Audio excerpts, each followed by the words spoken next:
And Dan Roberts, and we also have Cory Johnson, the Chief Market Strategist of Ripple, joining the show today. Cory, thank you so much for joining us here. Glad to have you on. So we'll talk about the recent volatility that we've seen in the crypto markets, what we were just talking to Keith about here in just a minute. But first, I want to talk about the recent transition you made. You were in media for years. Yep. You recently just made the jump to crypto. You're now with Ripple. Talk to us, what was behind the move? What was behind the career change? Well, I mean, so fundamentally from a personal career standpoint, I've started to look at my career as having done a lot of startups. So, I worked on Wall Street, worked on the buy side for a couple of hedge funds for a stretch. But in the media side, I started a Slam magazine. I helped start Vibe magazine with Quincy Jones. We helped start TheStreet.com with Jim Cramer. We did a magazine called The Industry Standard. I was the first Silicon Valley bureau chief for CNBC. That was kind of a startup in its own way. When I went to the buy side, I never thought I'd go back to journalism, but then came to Bloomberg with an idea about a different kind of technology show. That was a startup. So I've got startups in my blood. I like to do it. And the other thing is I've seen high growth startups in Silicon Valley for 20 years. I've watched these companies. Some have done wonderfully and spectacularly. I've watched companies like Google go from two guys to one of the dominant businesses in the history of time. I've watched a lot of companies faceplant in that time. And so the idea that I can be involved at a very senior level to help shape a company that's doing some things that have really captivated the imagination of everyone in the world of business is really exciting. So I'm stoked. Cory, you talk about Ripple as a startup. There is some massaging to be done, I'll say, on the messaging. We were lucky enough to have Ripple CEO Brad Garlinghouse in here at our all-day crypto event about a month ago. And he was very candidly talking about sort of the confusion in the market that exists between Ripple, the company, and its many different products, and XRP, the cryptocurrency. Right. So as market strategist, is that something you'll be looking at? How do you it takes a little bit of educating people on the differences. I mean, certainly, I've been telling stories, non-fiction stories for my entire life. So I would imagine that's going to be a part of my role, both internally at the company and externally, sort of facing Wall Street and facing investors in the company and indeed facing regulators and I would imagine part of the sales effort as well. Telling that story clearly. Ripple's a really interesting company. I mean, as your last guest was, I thought, really well explained it very well. There's two things, right? There's these cryptocurrencies. We call it digital asset. You call them coins, whatever the heck you want to call it. And then there's a software product that Ripple is creating. And the history of this company is that some very smart engineers looked at Bitcoin and said, there's some flaws in this. This thing might not scale well. This thing might not allow for it to be used in commerce the way some of the people behind Bitcoin wishes that it would. Let's try to improve that. Well, they created this really cool and interesting technology, this XRP, this coin, if you will, this digital asset. But then what? Well, they turned that over, or much of that, about 2/3 of that, over to a company, Ripple, and let Ripple try to find the right use case. And we're focused really on banking and moving money the way we move text messages. I mean, the fact that you can send a text message to Brazil in 3 seconds, and that you can send an email with an attachment to South Africa in about 3 seconds, but it takes you 3 to 6 days to move money, is ridiculous. It's an enormous problem in the world of finance. And Ripple software is trying to solve these problems, incorporating XRP as a coin or as a digital asset as a methodology to solve those problems, so that using Ripple software you can move money in 3 seconds like a text message. It shouldn't be rocket science, but thus far the world of banking hasn't been able to solve that technological problem. We think we have. Yeah, Bitcoin, of course, originally people hyped it as a way to disrupt Western Union, as you say, a way to send money, and it was good for remittances. Of course, Bitcoin itself, it hasn't shaken out that way. It's mostly just a speculative investment. People aren't really using it as a cryptocurrency anymore. Brad Garlinghouse said the same thing that you were saying about how we think of it more as a digital asset than a cryptocurrency. I think the term cryptocurrency has become a little passé. But when you think of Ripple, is it a crypto company? Is it a banking company? Who are Ripple's biggest competitors, you think? So I truly think of it as an enterprise software company. It's an enterprise software company trying to solve issues around payments for banks and eventually for companies as well. We've got products to do both those things. But it also is sitting on an asset of about 61 billion XRP assets. And so the valuation of this business, it's a private company, of course, but it certainly has both those components of the company itself is sitting on this enormous asset that right now the market is valuing at a very high level. But we're trying to use that asset to create a software business where we'll be charging enterprise software just like any other enterprise software out there, whether it's Salesforce or Oracle or SAP or you name it. And Cory, in your new role, you're out there, you're explaining what Ripple is, you're explaining what XRP is. It's becoming more mainstream, but still there is a ways to go here. Does the recent volatility that we have seen in the crypto markets, does that make the adoption of it? Do you think that will slow the adoption of it, or how does that change the message that you from Ripple are getting out there? So let me make it really personal. So December, we see that even November, December, we see this huge spike in the value of a lot of these assets, and they're all seem to be moving together. There's been a lot of interest in this, and I've been paying attention to this space for quite a while. But I really dug in November and December and just really decided to learn it. And from my perspective at the time, which is completely biased now, but even at the time, I saw that, what is and I'm a Buffett guy, right? I'm a what's the intrinsic value? What's the thing actually worth? The currency notion, gold always seemed like a ridiculous investment to me, right? Because it only has value because someone else has value. Ultimately, it's a greater fool theory notion, right? But the intrinsic value in these coins or in these assets isn't there. Right? It's just hoping someone else is going to find it there. Maybe it's a better way to use security. Maybe it's a better way to use technology. But what I saw in Ripple was something different than what I see in some of these other ones, and certainly a lot of these ICOs, is that the activities of the software company create value in the asset, an underlying intrinsic value.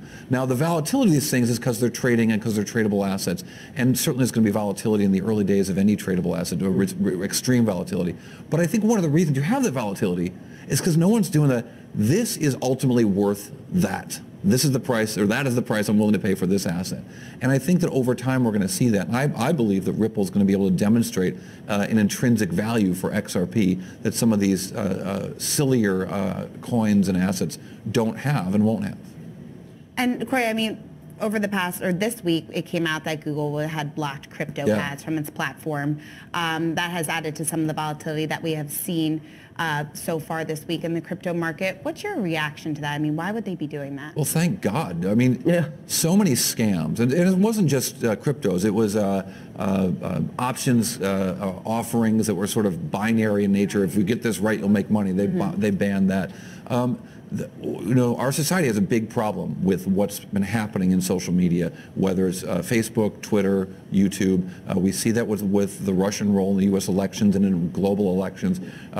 We see that with the hate speech that's happened there. And I think that the platforms are starting to recognize that they need to have some sort of governance towards those messages. Regulation is going to be good for the world of blockchain companies, for cryptocurrencies, because it really is going to separate the wheat from the chaff.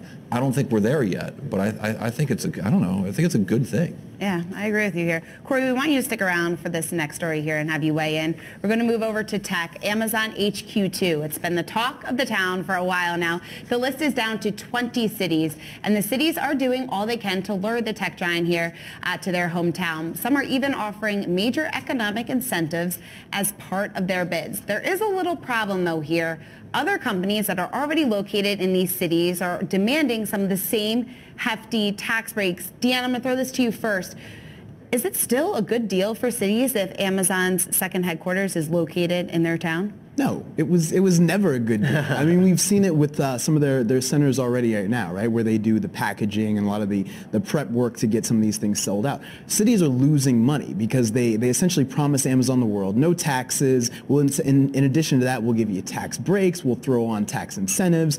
And these cities are, these centers are employing a number of people, but it's not offsetting the cost in any way. Amazon by itself, it does provide jobs and it brings, it can revitalize an area or whatever, but it's not offsetting the huge tax break that these companies, or these cities, are offering to Amazon. And so as this battle heats up, Amazon, because these negotiations are private, are pitting cities against one another, saying, well, here's what Dallas offered us. Austin, what are you going to do?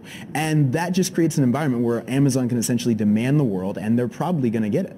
And Cory, you've been tracking startups for many years. Amazon isn't a startup anymore, but you've been tracking Silicon Valley. Yeah. Exactly. Have you seen anything like this before? I mean, all these cities coming together to bid for a second headquarters of a company? Absolutely. Think about what happens with sports teams, right? Where you see the same thing, where you've got cities and municipalities deciding that they're going to throw vast fortunes in tax cuts towards these private businesses, in that case, to the benefit of the owners of NFL teams or basketball teams or whatever. It's the city planning function, I actually studied metropolitan studies right here at NYU, just down the block. I've spent a lot of time on this topic. The cities have to be smart about this, and they've got to really think about what their benefits are going to be.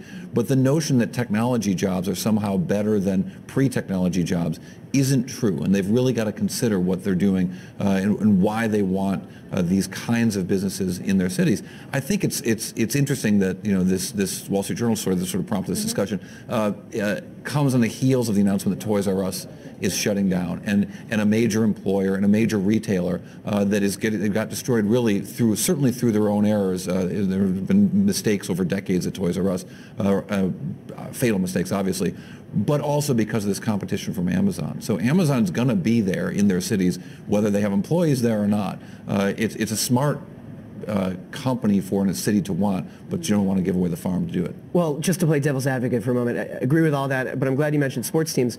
There is, if you ask certain people, certain economists, a sort of abstract benefit to having the NFL stadium, to having the baseball park, to having the team move to your city. We know that certain cities that don't have one of the big three sports leagues want a team to come, and it's because your city gets branded in a certain way. And I think we're seeing the same thing with Amazon. Yes, they are bending over backwards. Yes, they're giving up too much, you could say, but getting Amazon's HQ2 brings your city potentially into this new guard of, big American cities that are sexy to millennials, people who might be job seekers, tech job seekers. If you're Nashville, if you're Austin, it's clear why you want HQ2, and it's clear why they're willing to give these allowances. I mean, it's hard to put an economic impact on that. I mean, when you see NFL stadiums being built, there are always reports that come out. They say, oh, the economic impact will be X, and it's usually way overblown, usually not true. But there is arguably a sort of abstract brand benefit to getting it. Well, last point is that Amazon has been brilliant about taxes as a core point of the strategy. There's no accident that Jeff Bezos, when he thought up the idea for Amazon living here in New York City, moved to Seattle, which has no state income tax, to start that business. Bill Gates did the same thing when he moved from New Mexico to the Seattle area to do that with that company. Also, the way the company doesn't generate earnings, right? Doesn't generate net income, but reinvests that money. They manage it. It also means they don't pay a lot in taxes, given how big they are in terms of revenues. Or nothing in taxes, depending on how you add it up. It is core to the way that Jeff Bezos thinks about that company, I think, is to be very tax efficient. Yeah, it'll be very interesting to see which city actually ends up winning the second headquarters. Yeah, what you got in bets? I don't know. I was pulling for my hometown of Philadelphia, but I think not New Columbus. I want not New York. Columbus, Ohio. Yeah, Columbus, Ohio. I'll go DC area because they're like 3 or 4 in the DC area. So I'm kind of cheating. Dan, well, as you know, my girlfriend lives in Connecticut, and for a while I was saying Hartford really could have benefited. I'm sure they're not in the running anymore, but I'd like to see Nashville get it. Yeah. All right, we'll see. Cory Johnson, thank you so much for joining the show today. All right, guys.